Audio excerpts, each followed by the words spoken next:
দেখতে পারবো না, এমনও হতে পারে, ঠিক কিনা বলেন? এই জন্য বন্ধুরা আমার, মরণের কোনো গ্যারান্টি নাই, যে কোনো সময় আমরা কবরের যাত্রী হয়ে যেতে পারি। ওই কবরের যাত্রী হওয়ার আগেই, কবরে যাওয়ার আগেই বাবারা, কবরের জন্য একটু চিন্তা আমাদের করা দরকার আছে না নাই? জোরে বলেন। কবরের সামান তৈরি করার দরকার আছে না নাই? জোরে বলেন।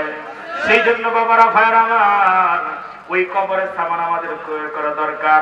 কবরের সামান নিয়ে যদি কবরে না যাই, ওই কবরে একবার চলে গেলে পরে আযাব শুরু হয়ে গেলে ওই কবর থেকে রিটার্ন ফিরে আসা যাবে না, ঠিক কিনা বলেন? এই জন্য বাবারা, ভাইরা আমাদের খুব কাছাকাছি হুজুর চলে আসছে। আমি একেবারে সংক্ষিপ্ত ভাবে 5 মিনিটের ভিতরে একটা বক্তব্য আপনাদের মাঝে রেখে আমি আমার আলোচনা ইতি টানবো। খুব খেয়াল করে শুনেন। একটা কথা বলে আমার আলোচনা আমি শেষ করছি, একটু হৃদয়ের কান লাগান। এই পৃথিবীর জমিনে আমার শুরু কথা ছিল, একদিন ছিলাম না, এখন আছি, আরেকটা দিন এমন আসবেনি যেদিন আমরা থাকবো না। কথা বলেন সবাই, আসবে না? কথা বলেন। আজকে আমার আপনার কত সম্মান আর মর্যাদা, কত আদর আর ভালোবাসা আমার আত্মীয় স্বজন, গ্রামবাসী সবাই দেয়, কিন্তু যেদিন আমি মরে যাব সেদিন কি হবে একটু শুনে বাস্তব একটা ঘটনা বলে আলোচনা ইতি টানবো। খুব খেয়াল করেন বাবারা, ভাইয়ারা, খুব বাস্তব একটা কথা, খুব খেয়াল করেন বাবারা, ভাইয়ারা। মনে করেন এই গ্রামের আপনি একজন মাতবার, একজন প্রতাপশালী, অথবা মনে করেন আপনি এই গ্রামের একজন চেয়ারম্যান, আপনি একদম ধনাঢ্য ব্যক্তি। হঠাৎ করে আপনি স্ট্রোক করলেন, মানে এমন একটা রোগ আপনার হয়েছে, হঠাৎ করে দাঁড়ান থেকে আপনি শুয়ে পড়ছেন, সেন্সলেস হয়ে গেছেন, আপনি জ্ঞান নাই। আপনার ছেলেরা, আপনার আত্মীয় স্বজনেরা ধরাধরি করে আপনারে তাড়াতাড়ি করে সাভারে এনামের মতো ভালো একটা মেডিকেলে আপনারে মনে করেন ভর্তি করছে। বাস্তবে এই ঘটনাগুলো আমি অনেক সময় দেখেছি বাবারা, এমন ঘটনা অনেক গ্রামের ভিতরেই ঘটছে। জানি না আপনাদের গ্রামও হয়তো বা ঘটতে পারে। মনে করেন এনাম মেডিকেলের মতো একটা মেডিকেলে আপনারে নিয়ে গেছে আপনার ছেলেরা। এবার নেওয়ার পরে দেখা গেল ডাক্তার আপনারে বললো কি যে আপনার বাবার অবস্থা বেশি ভালো না, এইভাবে চিকিৎসা দেওয়া যাবে না, আপনার আব্বারের লাইফ সাপোর্টে বা আইসিইউতে ভর্তি করা লাগবে। এই কথা বলার পরে আইসিইউর ভিতরে যখন আপনারে ভর্তি করা হলো, খুব খেয়াল করে শুনেন বাবারা, ভাইয়েরা, আপনি একজন নামি দামি, আপনি দাপটওয়ালা, টাকাওয়ালা, ধনাঢ্য একজন ব্যক্তি আপনি, কিন্তু আপনারে আইসিইউর ভিতরে ঢুকাইছে। কিছুক্ষণ পর ডাক্তার আপনার ছেলের কাছে খবর দিয়ে দিল যে আপনার বাবা আইসিইউর ভিতরে থাকা অবস্থায় ইন্তেকাল করেছে।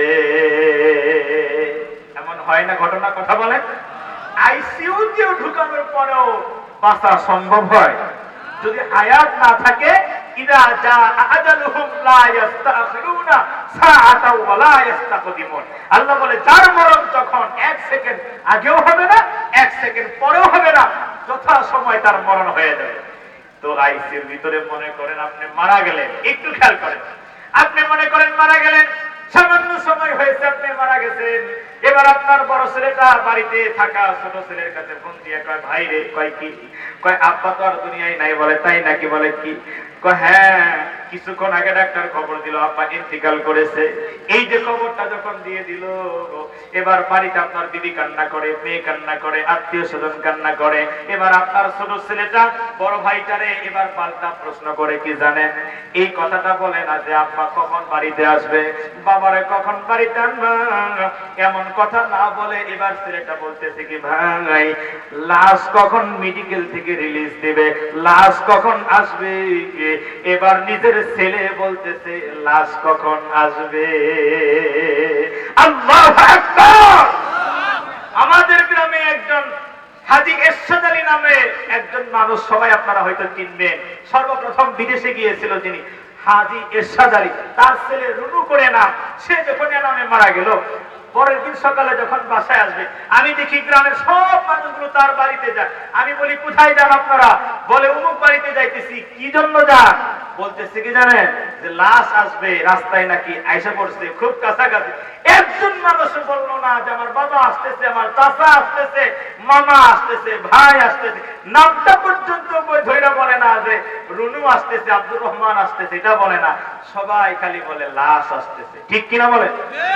তো বাবারা খুব খেয়াল করেন, মিলে গেল। মনে করেন এই যে আপনি একজন ধনাঢ্য মানুষ, আপনি মারা গেলেন, আপনার লাশ এবার অ্যাম্বুলেন্সের ভিতরে আপনার বাড়ির দিকে আসে, আপনার জন্য সবাই অপেক্ষায়, আপনার চিরবিদায় দিবে, তাড়াতাড়ি গোসল করাবে, কাফনে জড়াবে, জানাজা দিয়ে দাফন করবে, এই চিন্তায় সবাই ব্যস্ত হয়ে গেল।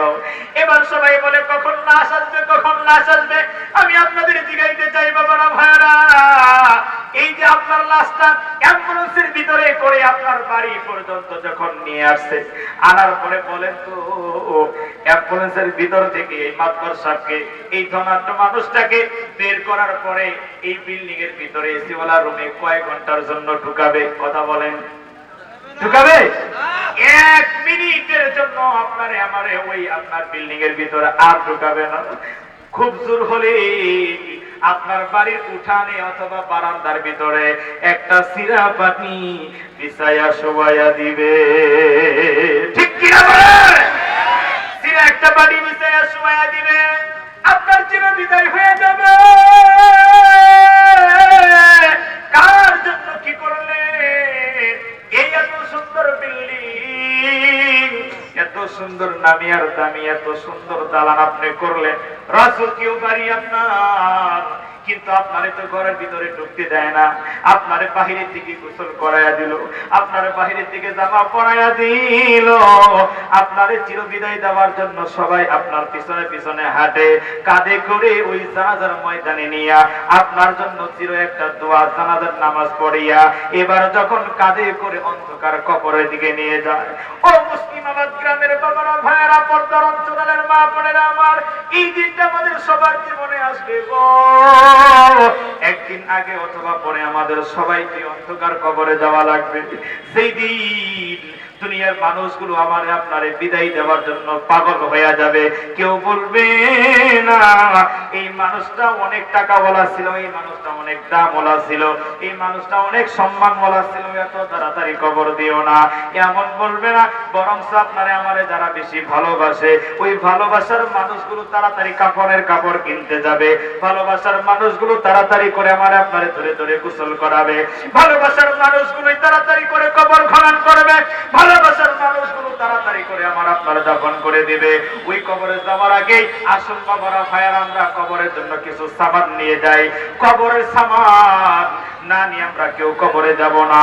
আজকের এই মাহফিল এত সুন্দর আয়োজন, এই আপনাদের গ্রাম থেকে এত সুন্দর আয়োজন করেছেন মসজিদের পক্ষ থেকে আয়োজিত মাহফিল। এখানে কে আছেন বাবারা ভাইয়ারা? আমি একজন মানুষ চাই বাবারা, কে আছেন?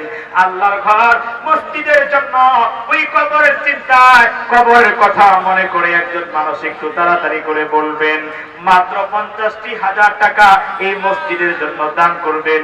একজন মানুষ একটু নাম বলেন তো বাবারা ভাইয়ারা। কেউ উঠবেন না, সুন্দর করে বসে যান, সবাই একটু নীরব হয়ে যান।